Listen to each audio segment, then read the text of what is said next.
So, in the just concluded Digital and Technology Week, we were there as panelists with my two good friends, that is Ben and Javi, and Farm on Fire. So, one of the things that I said, there was a question that we were asked as panelists, and the question was, what can we do so that we can be able now to bring in more young people into the agriculture industry? And I remember talking very passionately about creating more content in the ag sector, and I'm here laughing at myself because that is one thing that I've not been doing. But now we have in the panelists we had Bernard, then we had Wangare, famously known as Farm on Fire. Now, but you can go and check her on YouTube, Farm on Fire.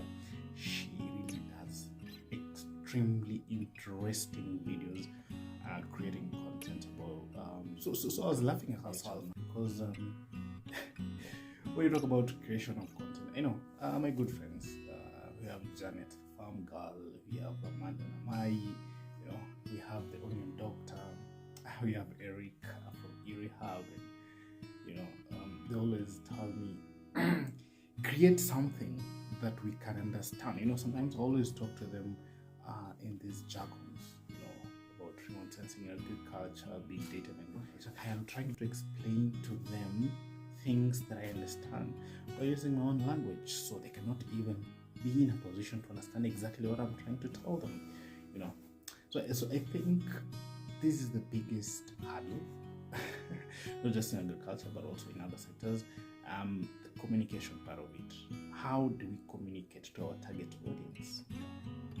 We need to find ways in which we are able to interact with our target audience so that they will be in a position to buy into the complex language that I'm trying to use, simplify it for them, tell them that yes, I am using remote sensing, but I just want to do it's just the same as the traditional extension services, but right now we're using technology, and some of these technologies that we're using satellites so that I can be able to, you can be able to monitor your crops from wherever you are. Those are some of the languages, I have put some aesthetics on it so that people can be able to understand. We need to create content. We need to create awareness and sensitization.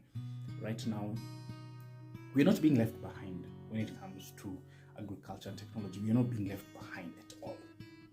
And for that matter, we need to make all the stakeholders in the ecosystem understand exactly what we are trying to do. We have created different niches, right? I'm in the data sector. Other people are doing some other things, logistics, distribution, and all that. Now, let us create content so that we can be able to bring a lot of people into the ecosystem, tell them that it's not about the traditional way of doing agriculture, using a djembe, a lot of physical energy to do farming, but right now you can be able to pick a niche. I was even thinking about, I've never seen somebody who is a photographer who says that I am a farming photographer. I'm an agricultural food there is, but agriculture. I've never seen somebody who says that I'm just going to take pictures about agriculture. I'm going to do 1, 2, 3 things. So create a niche, and we have to create this content together. We have to support each other. We have to make sure that everybody understands exactly what you're trying to do.